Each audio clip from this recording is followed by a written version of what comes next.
Goalposts. First, put your arms up like a pair of goalposts, then practice switching the arm position.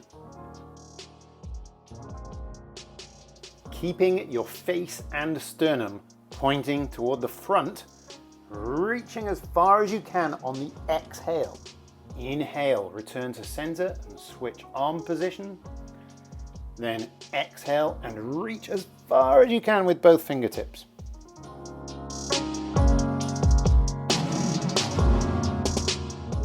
Top tip, squeeze your glutes hard.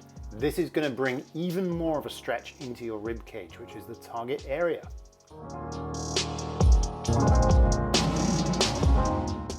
When you're switching your arms, keep those elbows up.